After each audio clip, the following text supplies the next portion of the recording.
Yun, live na naman tayo for another episode of Inside the Mind of. Magandang gabi everyone, and this is episode number 67. Ang topic natin for tonight is the art of persuasion. Napaka malapit na topic na to sa puso namin dalawa. And kaya sabi ko, tara, let's do this. So let's welcome. This is Inside the Mind of Justin Pinion. So, yun na. Yes. Justin, game na. Mamaya na introductions. Diretso na ako agad dun sa main point natin. Okay. Para sa'yo, ano ba yung persuasion? I do believe that you've worked with this topic for how many years na din. Mm. You've been doing trainings and a lot of things. And syempre, sa mentalism and yung sa shows mo, you do it almost every day. Diba? Pero siguro para sa'yo, siguro I'm very, very interested Mm. as like persuasion, the meaning of persuasion changed for you through the years. So what's persuasion for you?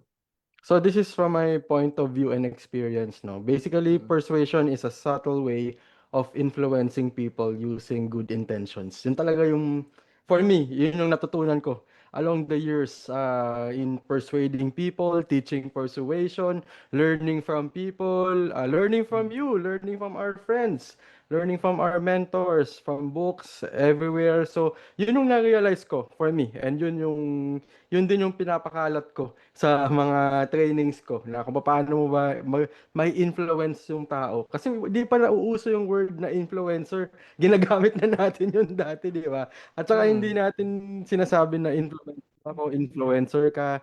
Kasi ang pagiging influencer, subtle talaga siya eh. Di ba? Yung tipong tahimik ka lang, hindi Mm. alam ng tao na ini-influence mo na pala siya sa binibenta mo, sa sinasabi mong idea. May mga times yung may tao tayong nakikita, isang pasok lang niya sa isang lugar, lahat ng tao nakatingin na sa kanya. Kahit di mo naman siya Meron, no? kilala, kahit di siya artista, di ba? Yun. So, subtle way of influencing people. Subtle way of influencing people. Pero yeah, ito medyo alam mo naman tricky part ng mga kwentuhan Mhm. natin. Nasabi mo kasi good intention eh. Oo. Ano ba meron doon bad intention? Oo, pare. Kasi, alam mo, Ay, nung natutunan ko lahat ng to, nagamit ko siya sa masama eh. Kaya, di ba?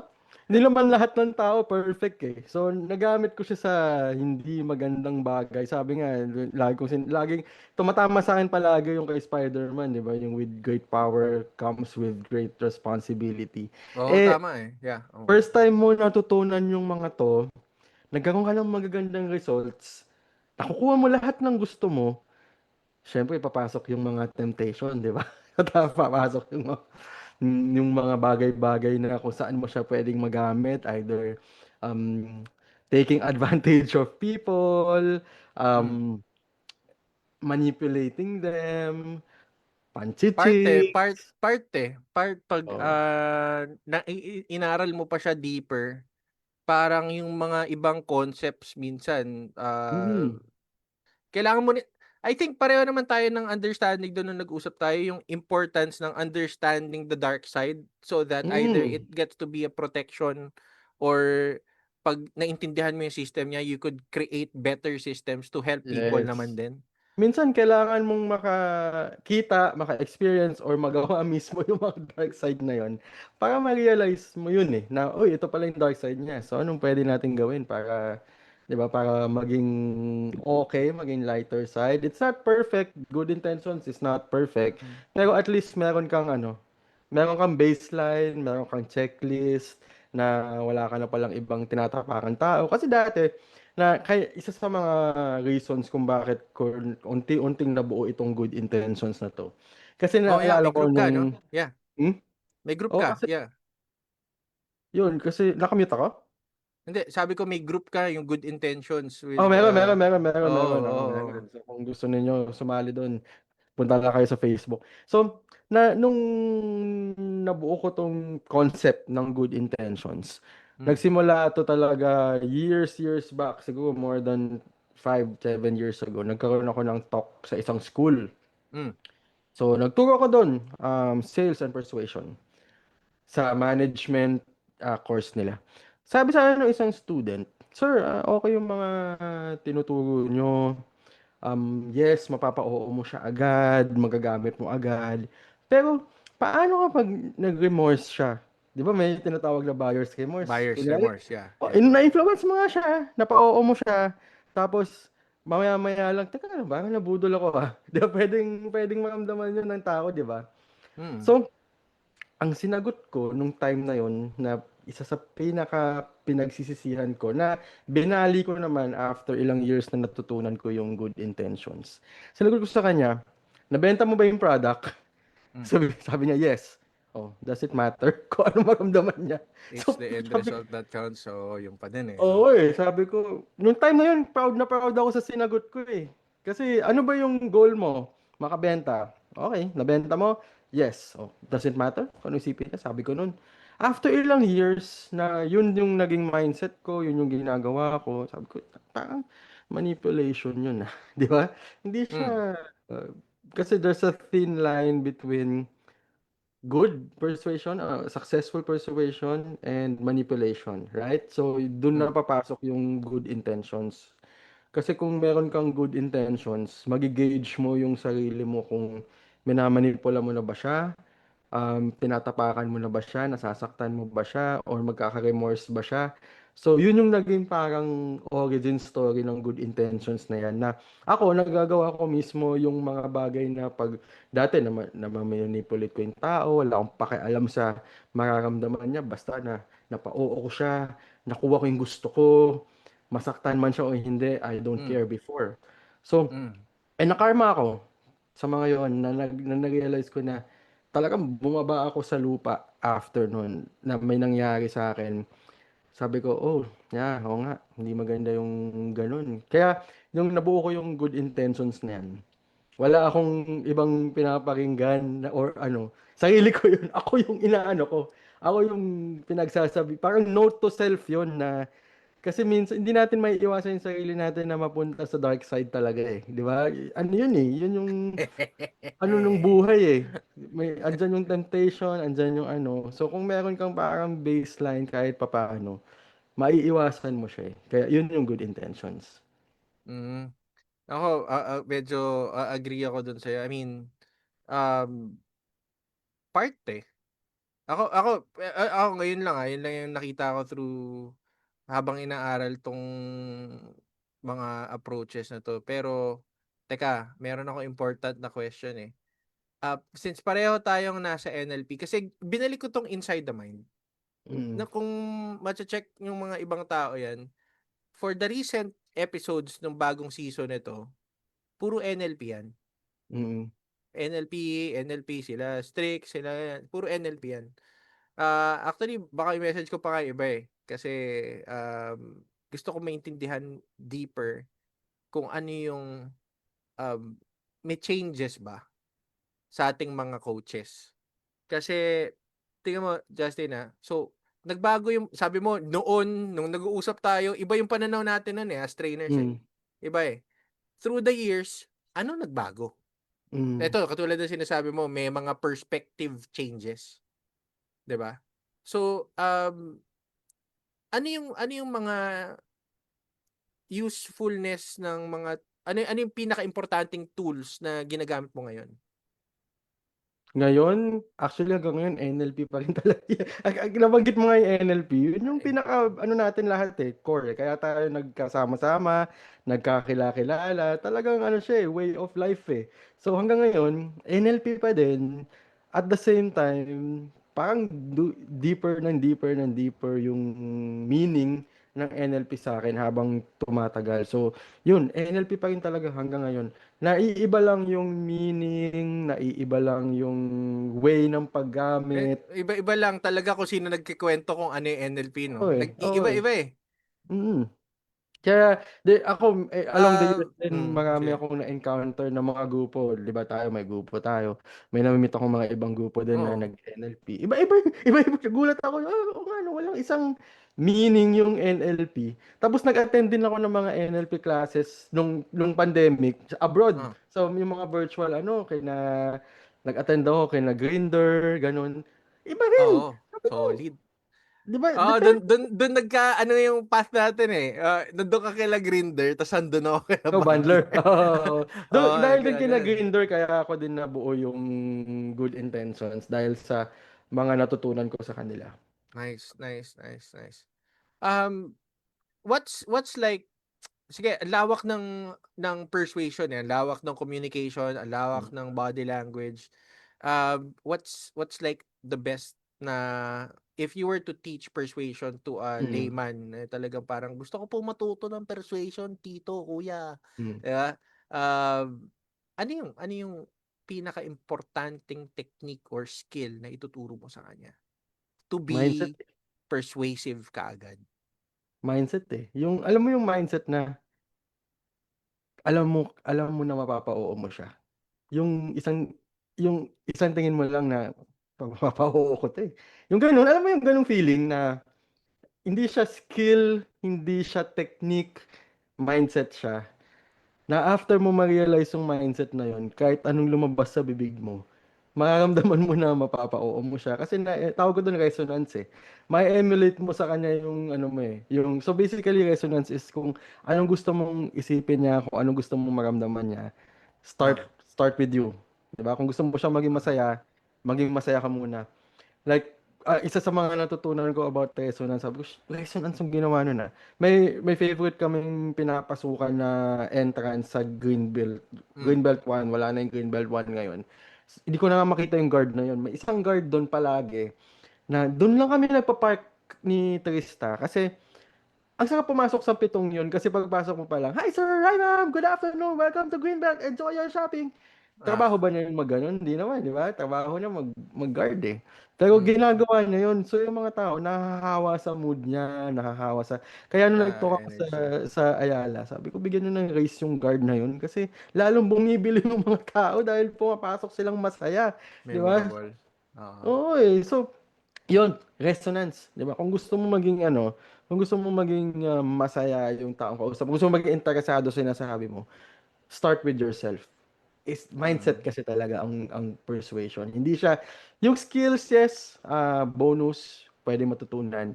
Pero kung natutunan mo yung mga skills na yon at hindi kompleto yung mindset mo na mapapa-oo ko to or confident ka na kaya kong gawin tong mga to, hindi mo Mm. pa rin siya hindi mo pa rin makukuha yung ano eh, yung oo na tinatawag. So mindset siya.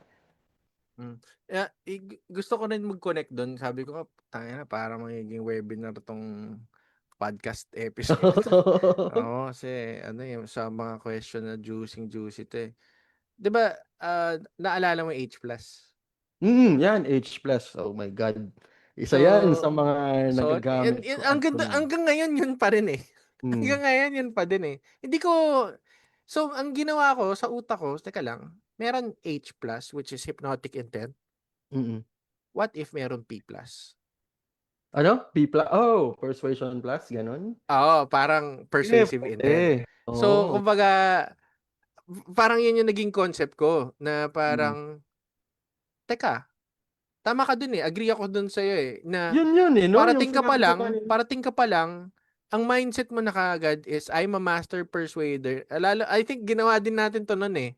Yung Yun yung... hypnotherapy na I'm a master persuader. Oo. Tapos, after nun, yung mindset mo talaga is all of your body, all of your kung ano energy is there to actually support and make a person say yes and they're Mm. already saying yes. I mean, nandun na kagad sa utak mo, papunta ka pa lang, andun na. You're already, yung mind mo, nagawa na, nangyari na yung mga dapat Yeah. mangyari. Mm. So, Ganda nun. P ang plus. lawak nung Ah. concept eh. Malawak yung concept, guys. So, kanya resonance, vibration, Mm. frequency. Andun niya eh. Medyo may part na woo-woo yung ibang Mm. concept. Pero, ang laking bagay. Yung ibang And, tao kasi akala nila pag sinabing persuasion, skills na tools ito, eh. Naisip ng karamihan, tools eh. Oo, ganito tools. sabihin mo, ganito gawin mo.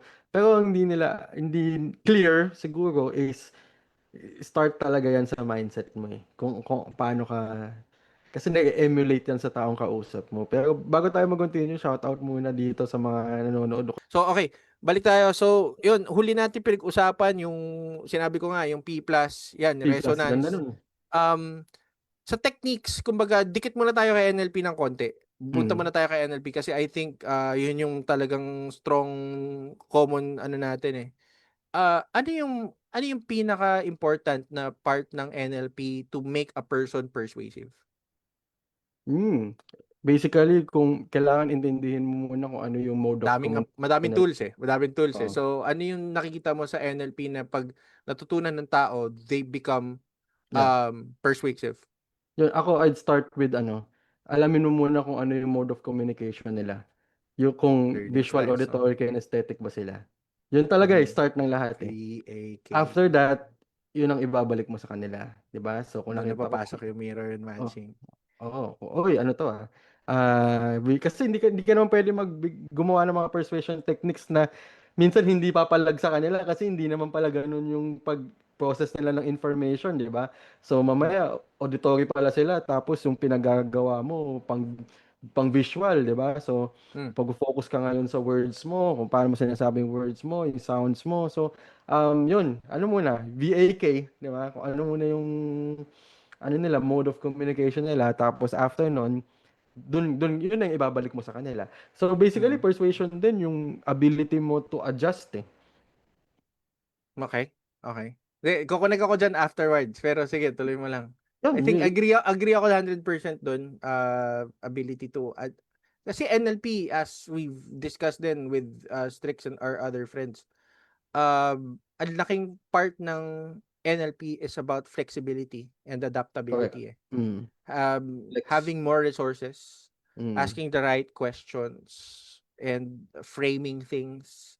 Ang daming laro eh. Ang daming laro sa NLP eh. So, sige bro, ano pa yung ideas mo diyan regarding sa ano yung mga tools pa sa NLP that could like So make a yun, person persuasive? yan, number one, VAK, para syempre, ma-lower down mo yung barrier niya kasi lahat ng tao, pag first time ka nakilala, or minsan kahit nag-uusap na kayo, mataas yung barrier niya, lalo na kapag alam niyang binibentahan mo siya, or Oo. ano, so yan, VAK muna. Tapos, resonance, start with Mm. yourself, kung anong gusto mong maramdaman niya, umpisa mo sa sarili mo. Isa sa mga paborito kong examples din sa resonance na yan, yung mga barista sa Starbucks eh. 'Di ba? Ang luwag ng loob Mm. natin pag may kausap tayong barista sa Starbucks. Parang onting mag-smile lang tapos sir, yeah. Tapos parang kaya magkwento kaagad, 'di ba? Oo, yun. So, nare-resonate nila yung feelings nila sa'yo na Mm. lumuluwag yung loob mo. Na kahit anong i-upsell nila, oh, sige nga, parang gusto ko yun Ganon. Di ba? Venti, So, extra 5 pesos na lang. oo, di ba? Baka gusto mo lang gawing grande yan. Yun. Oo, sige. Di ba? Yan. So, start with Mahirap ka yourself. ba? Kasi kung wari nakita challenge yung ano mo. Di ba? Di ba, Yun. piso Tapos, lang. tapos nun, mirroring na. Mirroring. Yeah. Diba? Connect ko lang doon. Yung isa sa mga terms na ginagamit doon is what we call acuity. Okay, Acuity. Yeah. acuity. Acuity. So, it's a very big part of neurolinguistic programming that when you get to understand more about heightening your senses. Ito, alam ni Justin to. So, Mm-hmm. heightening your sense of yung kung ano saan ka titingin. Kuwari may Mm-hmm. kausap ka, alam mo kung saan ka titingin, ano yung mga papansinin mo, body language, micro-expressions. Everything is information, the way they dress. All is a decision that a person has made before they met you or before they agreed to see you. So, Other things is auditory acuity. Listening, when you get to hear a person like stutter or konting shift ng words, naririnig mo alam mo. So you mm, have to train your sense then to improve kung ano yung mga naririnig mo, ano yung mga dapat mong pakinggan, tapos susunod, sooner or later, nag-analog marking ka na, pinapakinggan, mm, nag-ano ka na. Well, term doon ng iba, transword, di ba? Okay, hinuhuli mo na yung mga specific words nila so that you get to understand how they shape their reality. Tama? And tama. yun, dami pa Map of moving the world. forward. Malalim na Oo eh. malalim yung part ng NLP Dati, na yan. dati kasi akala ko pag sinabing persuasion, one way, kung ano galing sa akin, kailangan mapauo kita. Na-realize ko along Oo. the way, with my experience din sa sales, performing, Mm. talking, hindi pala siya one way lang eh. Right. Communication siya eh, di ba? So, two-way yun. So, kailangan maging aware ka din sa mga ginagawa ng kausap mo para lalo siyang maging persuasive. Laking part, malaking part. Working with their reality. Naalala ko sa pag nag-uusap tayo ng therapy niyan, ano eh, parang yung mga statement ni Karsten yung tungkol sa mga fish, Oo. understanding their Yung, fish, your naalala ko lang fish. yung H+, ginagamit ko din yan bago ako lumabas sa stage eh. Kaya pag nasa stage ako, pag Oo. nagpo-perform ako, nagtutok, wala na, H+ yan. As in, automatic H+ na gumaganda yung show dahil dun sa H+ na yun. Kaya sobrang gift yan eh. Teka, kailangan, dahil madaming beses natin siya binanggit, kailangan mong i-explain. Kailangan natin Oo nga eh. i-explain, Ano ba no? yung H+, Ken? Ano Ken? ba yung H+? Oo. Ako ba? Ikaw? Ikaw? Ikaw na. Oh, short lang naman. H plus is what we call it's what we call hypnotic intention. Intent. Okay, so just imagine the full willingness of you to help another person with all of your body, mind, soul. Yung parang talagang bukal sa loob mo tumulong and ang laking part nun that uh, when you get to work with the intention, I do believe that body and mind will follow. So, body language, meron ka na nakaset na intention, it follows through. Yeah. Yung words na So, ginagamit mo, it follows through. ang mindset mo dyan parang I want what's best for this person, 'di ba? So Oo, in kaya yun yung naging center natin for sales. Lalo yung mga tinitrain correct. natin for sales. Kumbaga, if they get to understand that na, hindi ako nagbebenta dito. I'm here. I'm a problem solver. After nun, pag naramdaman na nila yung I want what's best for this person, uy, gusto pala ni Justin yung ano, pag yung ikinabubuti ko. Next is, I want this person to make the best choice. 'Di ba? Yun yung dalawang mindset ko pag nasa sales ako. To make the Yeah. best choice. Tapos, I'm Oo, here to help them make the best choice. Provide them the best options. correct. Oo, may mga ganun ding approach eh. Di ba? Pag Meron pag din. nasa show naman ako, I Mm. want to give the audience the best show. Mm. Yun. So, Ah, laging ganun. madali lang bang aralin ang pagtuturo ng persuasion? Kasi ilan lang tayo ang daming sales, marami Mm. nagtuturo ng sales. Pero I think through the years, parang bilang ko pa din sa daliri ko kung ilan yung nagtuturo talaga ng nag-center sa persuasion eh. Matagal Ang bang aralin ang persuasion? ah, What led you to persuasion ba? ang totoo diyan, madali siyang aralin, madali siyang hanapin, madali siyang basahin. Mm. Pero hindi mo talaga siya magagawa hangga't hindi mo siya sinusubukan, hindi mo siya parang ginagawa everyday. Hindi kasi kung magbe-base ka lang dun sa mga babasahin mo, para it's either mahirap, madali. Pero kung hindi mo siya na-experience mismo, hindi mo malalaman kung magwo-work o hindi. Hindi mo malalaman na kung effective ba yun o hindi. So, madali siyang basahin pero mahirap siyang gawin. Kasi, kunyari, yung mga binasa mo noon, mga natutunan natin noon, yung mga pinag-uusapan natin noon. Kapag hindi naman natin yun ginagawa talaga, di ba, parang, ah, parang ang hirap sabihin eh. Burol. Oh, Oo. kung effective ba o hindi. Nagkataon, ginagawa talaga natin siya. Tapos parang isinasabuhay natin every day. So, yun ang mahirap din. Mahirap ituro kung hindi mo ginagawa, 'di ba? Mm. Hindi pwedeng magbasa ka lang ng certain book tapos ituro mo agad bukas. 'Di ba? Ang magagawa mo lang doon ituro mo kung ano yung nasa libro. Pero wala kang makikwentong experience mo eh. 'Di ba? Tungkol kung paano mo ba Yeah. nagawa tong certain aspect na to, certain method or certain thought, 'di ba? Kung hindi mo siya talaga pinapractice. So yun yung mahirap gawin yung pag-practice. I think most of guys kaya yung ano, we're coming from magkasama na kasi kami mag-train dati ni Justin. So alam namin yung isa't isang approach namin kung how we do our trainings.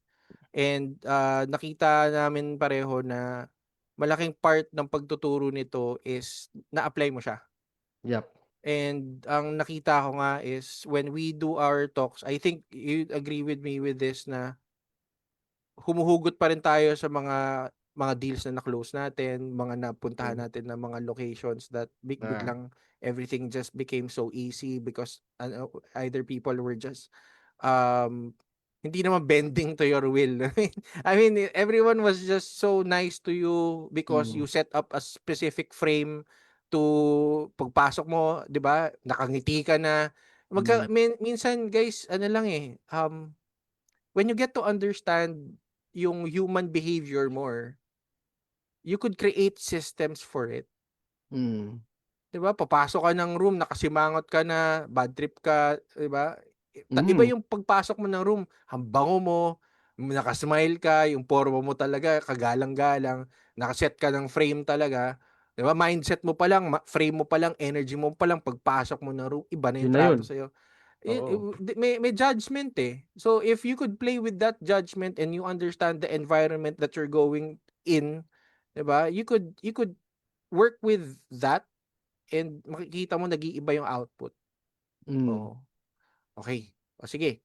Guys, may questions kayo? 9:39 na. Putik, mag-e-end kami Ang ng bilis 9. naman ng oras. Ang bilis nga eh. Wala pa tayong parang napaka-babaw pa nung kaya pa natin lumalim. Maganda na Ang yung bilis topics ng eh. Maganda yung oras. answers topics. Oo eh. Pero ang bilis. Pero guys, kung wala kayong mga meeting ng 10, kaya pa namin lumalim dito. Pwede na Nag, ba kami nag, mag part 2? ito may tanong ako sa'yo, Ken. Nagkaroon ka na ba ng experience na nagamitan mo ng persuasion na hindi mo makalimutan hanggang ngayon dahil sobrang memorable niya? Meron. Actually, no na yun eh. Oo, kaya memorable yun kasi no na yun. Hmm. So, ang nangyari, I was called by a friend. So, Hmm. ang setup nun, meron siyang deal na kailangan i-close, international na client. Hmm. Kaso, ang problema niya, hirap siya sa English. Hmm. So, ang point nun, papalabasin niya na team member ako nung ano. And then I had to actually communicate lang talaga yung goal. Pero since nandun na ako, sabi ko, i-close ko na to. So, kaya naging memorable yun kasi sumablay na yung unang call. Hmm.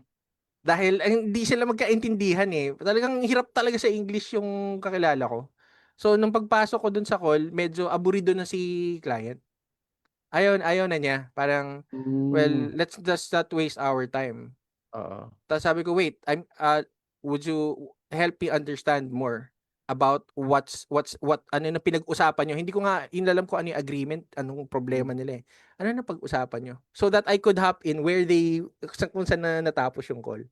Tapos Hmm. yun na, tinuloy ko lang. I was there na nagbago yung mood. Kasi iba yung mood niya nung kausap niya yung kakilala ko. Hmm. Pero nung pagpasok ko na biglang kaya na niya mag-communicate tapos birinidge ko lang sa kanya na, you know what bro, fuck this man. Kung ano, tapos gumamit, yung syempre gulat siya na parang, wow, brinake ko yun. Eh Hmm. nakita ko profile ko siya bago pumasok sa call eh. Hmm. So, yun. Tapos yun, na-close namin yung deal. Tapos bayad ako ng Nice. 3 months because kunwari kasama kasi ako dun sa team eh. So, may Oh, sweldo din ako dun nice. Tapos Ganda nun. na-close ko lang yun. So, Oo. yeah, that's very memorable for me. Kasi nakita ko na hard client yun. Talagang no na talaga, no na talaga. And then na-convert ko siya just by framing, tapos positioning, tsaka yung mga language, yung code switching, madaming approaches na ginawa doon nung bini-breakdown ko siya. Kasi Yun. after ng call, merong setup na tara let's break down what happened. Mhm. Merong mga ganong session para lang pareho kaming learning na parang, oh nga no, this work. Ay, ito ang So, galing, galing diba, niya. so ibig sabihin, hindi mo sinasadyang gawin yun eh. Dahil praktisado ka, hindi siya, kumbaga meron kang H plus, meron kang Yeah, T yeah. plus. Automatic na eh, no? Automatic Para na eh. second Hindi wala nature, sa, wala na ako iniisip na technique. Gagawin ko tong oo technique eh. na to. Hindi. What's the best thing that we could do today so that this gets Kaya, closed? kaya yun yung sinasabi ko na yan ang mahirap talaga gawin, yung i-execute. Kasi kung baguhan ka, ako, nung bago ako, lahat yan, inisip ko pa eh. Ano dapat kong gawin dito? Pero kung praktisado ka na, automatic na eh. Lalabas na lahat ng kailangan mong tools na sabihin, gawin, ipakita, 'di ba? Na para Mm. nung katulad ng ginawa mo, na baliktad mo yung scenario, naging okay pa ang lahat-lahat. Oh, ikaw naman. Oh, tinanong mo ako. Ikaw naman, meron ka bang sobrang Ano ba? memorable moment? Oo, Oo. actually madami din, madami. Mm. Sobrang lagi natin siyang Top of ginagawa. mind. Top of mind. Ako, Ta- yun yung top of mind. Alam, ngayon, ang dami nang pumapasok, pero ikaw, bro. ako feeling ko isa sa mga memorable yung pinakauna kong TV guesting. Alam mo ba, Santo, santo. hindi talaga dapat Santo. ako yun. Hindi ako yun, pre. As Okay. in, batang-bata pa ako noon, pero marunong na ako ng mga skills, no? As a Okay. mentalist, Okay. sa persuasion, naaral ko ng NLP. Uh-huh. That was 2008. Hindi Mm. talaga ako yun. Sinamahan ko lang yung kaibigan ko, pangalan niya si TJ Agsinwe. Siya yung isa sa mga yung nag-guide sa akin ng mga, yung at kilala to ni kilala to ni Gian. Uh-huh. So, si TJ Agsinwe, siya yung kasakasama ko noon palagi. So, siya yung nagturo sa akin ng mga Ekman, Alan Mm. Peace, Barbara Peace, ganon. So, sinama lang niya ako one time. Sabi niya, bro, meron akong TV guesting sa Rated K. Samahan mo naman ako. Sinamahan ko siya. Mm. Hindi ko sinasadya din. Nakausap ko yung producer, nakausap ko yung, na hindi ko pinapakita na mentalist din ako, ha. Uh. Sin wala. Tapos, nabanggit lang ni TJ one time na lumuwag na yung loob nila sa akin. Uh. Mentalist din si Justin. Mentalist ka din ba? Sumama ka na rin. Ganun, Okay. ganun lang nangyari. So, sumama na ako. Tapos, the rest is history. Kumbaga, yun yung aksidente using my skills na yung pinakaunang TV guesting ko rated K. Tapos tuloy-tuloy na. Up to Dun now, na. no? Tuloy-tuloy ka pa rin eh. Nakikita kita sa socials mo. Ang dami mong show. Sunod-sunod din. May mga bars. Tapos may mga corporate events. May mga Mm. parties. Di ba? Tuloy-tuloy, man. Happy for you, man. Thanks, bro. Happy for Kaya isa you. yan sa mga grateful ako kay TJ kasi hindi siya madamot. As in, umpisa pa lang ng career ko, tinutulungan na niya ako kung ano yung dapat kong hanapin, matutunan. Dahil din sa kanya, kaya ako na-discover yung NLP. Mm. So, yun, nasa States na siya ngayon, retired na siya. Kaya, yun, isa ako sa mga grateful na tao dyan. Kasi kung hindi dahil sa kanya, wala akong career ngayon. Mm. Okay. Salamat din. At least, tinuloy mo to. Naging friends Oo, tayo. Ilan taon na tayo mag-aalala? I think, mga tagal 20, na rin. 12, 2013 yata tayo Mga nung ganon, no? nagkita eh. Oo, mga ganun. More than 10 years na. Oo, tapos ano lang, talagang pareho kami ng passion eh. I mean, persuasion, NLP, hypnosis, and then we learn from each other. Ganun yung naging setup ng community ni Jason nun eh.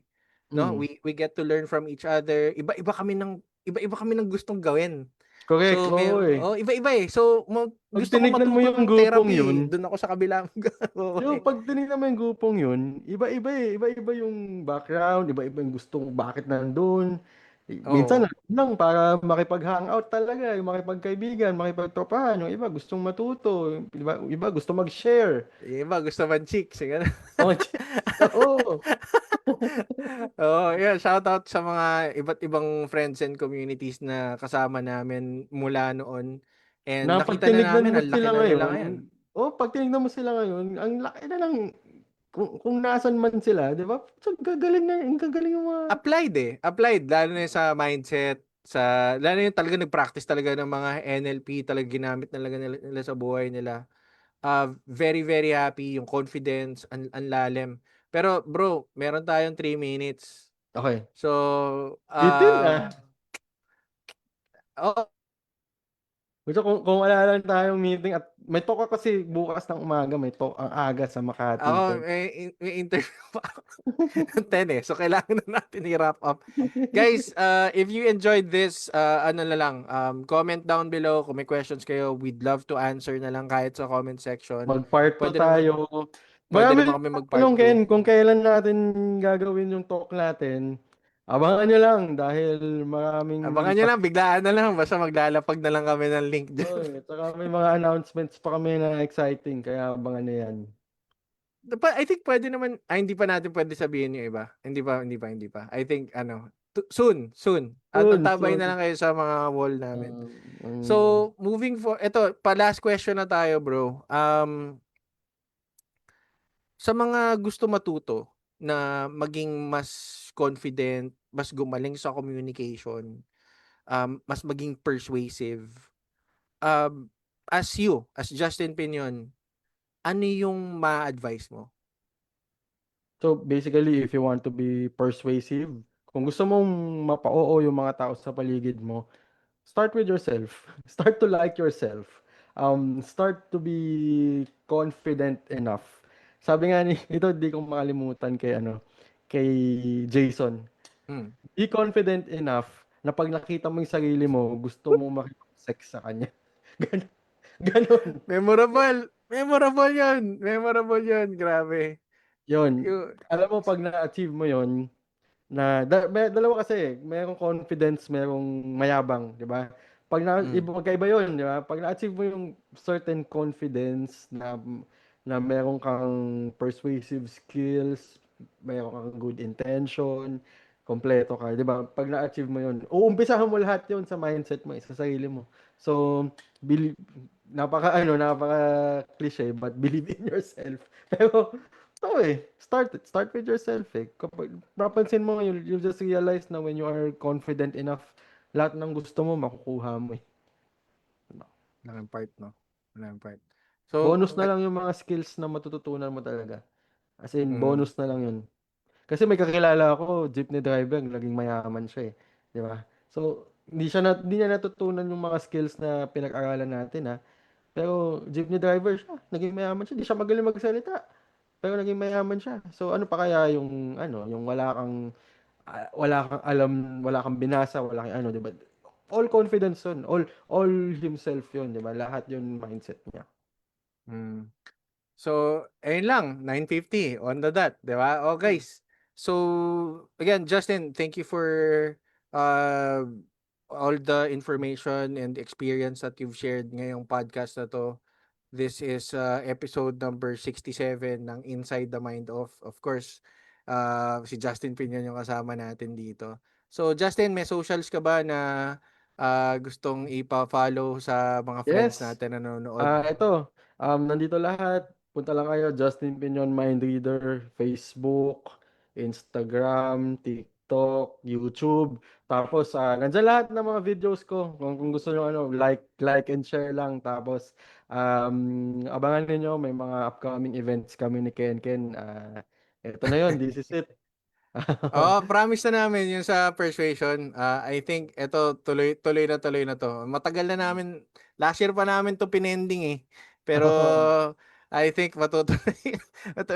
Tapos pala may mga upcoming shows ako. Tingnan niyo na lang sa sa Facebook ko nandun lahat. Schedule. Tingnan niyo na lang. So everyone, magandang gabi sa inyo lahat. Possible naman kung gusto niyo, pwede naman kayong part 2. Just let Hmm. us know. So have a great night. This has been Inside the Mind of.